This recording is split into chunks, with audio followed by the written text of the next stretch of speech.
Assalamualaikum warahmatullahi taala wabarakatuh dan salam sejahtera. Bismillahirrahmanirrahim. Alhamdulillahirabbil alamin. Wassalatu wassalamu ala asyrafil anbiya'i wal mursalin wa ala alihi wasahbihi ajmain. Saudara dan saudari rakyat negeri Perak Darul Rizwan yang saya kasihi sekalian, kita sedang berdepan dengan pelbagai cabaran. Cabaran kali ini amat berbeza dengan apa yang pernah kita lalui sebelum ini. Kita sedang berperang dengan wabak yang telah meragut hampir 70,000 nyawa manusia di seluruh dunia, termasuk 62 rakyat Malaysia sehingga semalam. Tabung Kewangan Antarabangsa ataupun IMF meramalkan pandemik COVID-19 telah mencetuskan kemelesetan ekonomi global. IMF juga memberi amaran yang kesan kemelesetan ekonomi kali ini lebih buruk daripada krisis kewangan global yang melanda pada tahun 2008. Malahan, ada pihak yang meramalkan dunia bakal berdepan dengan krisis yang jauh lebih teruk daripada The Great Depression, iaitu kemelesetan ekonomi terburuk dalam sejarah Amerika Syarikat pada tahun 1929 hingga tahun 1938. Krisis pertama pasca revolusi perindustrian itu telah memberi kesan yang begitu besar kepada ekonomi dunia pada waktu itu. Susulan itu penularan pandemik COVID-19, Bank Negara Malaysia telah menyemak semula unjuran pertumbuhan ekonomi negara bagi tahun ini kepada negatif 2% sehingga 0.5%. Institut Penyelidikan Ekonomi Malaysia atau MIER menunjurkan ekonomi negara akan menunjuk kepada negatif 2.9% pada tahun ini berbanding pertumbuhan 4.3% yang dicatatkan pada tahun 2019. MIER juga meramalkan lebih 2.4 juta pekerjaan, khususnya pekerjaan-pekerjaan berkemahiran rendah, akan hilang susulan pelaksanaan Perintah Kawalan Pergerakan atau PKP. Angka-angka ini sememangnya meresahkan.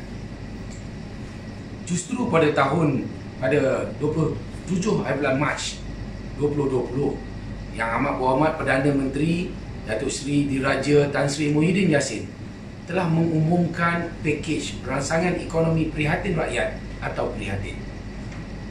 Pakej rangsangan bernilai 250 bilion ini adalah intervensi awal Kerajaan Persekutuan bagi menyelamatkan negara ini daripada bencana ekonomi yang lebih buruk.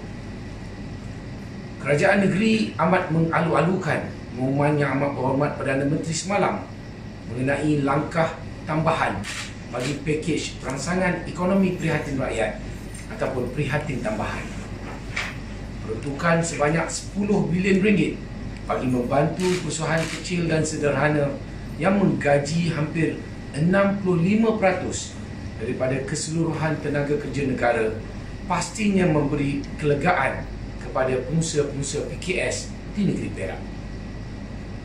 Selain daripada itu, bagi pihak kerajaan negeri Perak pula, kita telah menyalurkan pelbagai insentif bantuan awal pada pelbagai kumpulan masyarakat yang terjejas dengan pelaksanaan PKP. Bantuan turut dipanjangkan kepada para petugas barisan hadapan COVID-19 sebagai menghargai pengorbanan mereka. Saudara dan saudari, moga-moga dirahmati Allah sekalian. Menyingkap kembali sejarah, negara ini telah melalui pengalaman pahit kemelesetan ekonomi pada penghujung tahun 90-an. Serangan spekulator ke atas mata wang Asia telah melumpuhkan ekonomi rantau ini. Pada Ogos 1998, Malaysia yang ketika itu dikenali sebagai harimau Asia telah mengalami kemelesetan apabila ekonomi mencatatkan penguncupan ataupun negatif 7.4%. Lebih 80,000 rakyat telah hilang pekerjaan pada ketika itu. Alhamdulillah, langkah unorthodox yang diambil oleh kerajaan pada waktu itu tanpa meminjam wang daripada IMF telah berjaya menyelamatkan negara daripada krisis yang lebih buruk.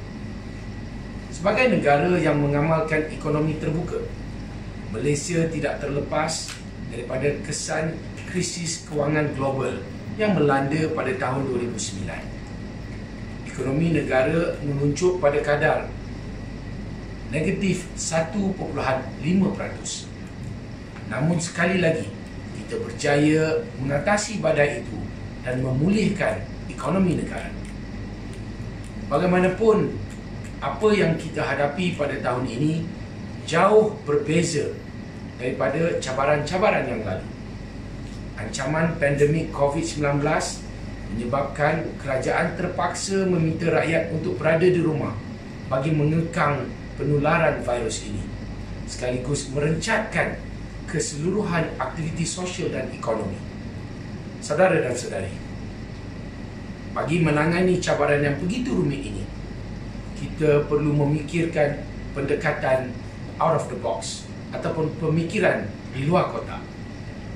Kita memerlukan pendekatan baru sebagaimana Presiden Franklin D. Roosevelt membuat keputusan berani untuk beralih daripada polisi ekonomi laissez-faire kepada teori ekonomi Keynesian. Cetusan ahli ekonomi British John Maynard Keynes. Program New Deal oleh Presiden Roosevelt yang berasaskan kepada teori Keynesian telah berjaya mengeluarkan Amerika Syarikat dan seluruh dunia daripada kemelut The Great Depression. Oleh itu, kita perlu bersedia untuk mengambil pendekatan-pendekatan yang luar daripada kebiasaan. Kita perlu berdepan dengan hakikat bahawa kehidupan kita tidak akan lagi sama seperti sebelum ini. Kita perlu bersedia dengan segala kemungkinan sehingga keadaan pulih sepenuhnya. Kita sedang merangka pakej rangsangan ekonomi negeri Perak dengan menggunakan kaedah-kaedah di luar daripada pendekatan biasa bagi membantu perusahaan kecil dan sederhana di negeri ini. Buat permulaan, kita telah membentuk sebuah pasukan khas untuk merangka strategi yang sesuai dengan pelbagai cabaran semasa. Justru, saya menyeru kepada jentera pentadbiran kerajaan dan semua rakyat untuk merenung dan memahami krisis yang sedang kita hadapi. Kita perlu merancang dan menyusun langkah untuk menghadapi gelombang yang lebih besar. Saya yakin barisan ahli-ahli Majlis Mesyuarat Kerajaan Negeri Perak yang telah kita bentuk berkongsi niat dan iltizam yang kuat untuk merangka dan melaksanakan perancangan bagi menstabilkan sosioekonomi negeri ini untuk tempoh 2 tahun yang akan datang dan juga untuk jangka masa yang panjang. Untuk itu, saya dengan ini mengumumkan senarai portfolio Menteri Besar dan ahli-ahli Majlis Mesyuarat Kerajaan Negeri Perak. Yang pertama, Datuk Seri Ahmad Faizal bin Datuk Azumu, Pengerusi Jawatankuasa Kewangan, Keselamatan Tanah Sumber Asli, Perancangan Ekonomi, GLC dan Integrasi Nasional. Yang berhormat Datuk Sarani bin Muhammad, Pengerusi Jawatankuasa Pembangunan Luar Bandar, Pembangunan Usahawan, Koperasi dan Hal Ehwal Pengguna. Yang berhormat Tuan Haji Razman bin Zakaria, Pengerusi Jawatankuasa Pendidikan, Pembangunan Modal Insan, NGO dan Masyarakat Sivil.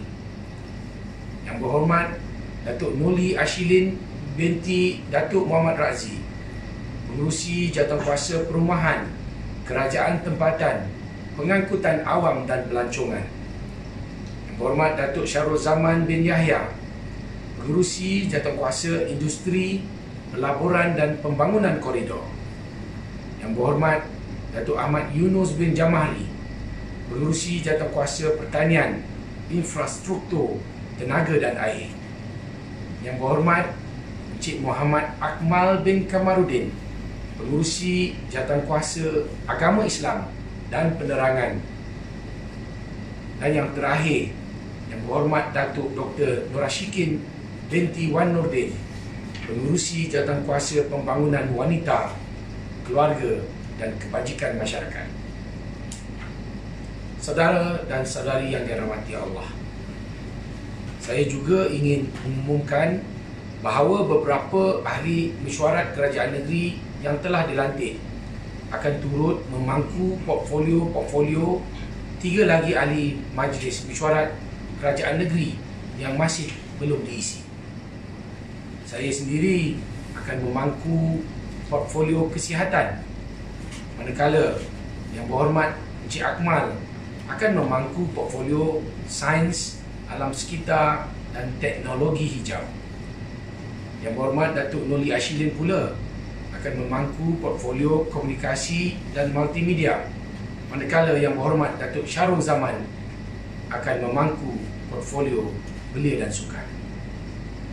Saya percaya pasukan yang dibentuk ini akan bekerja dengan kuat untuk menggalas cabaran-cabaran yang sedang kita hadapi.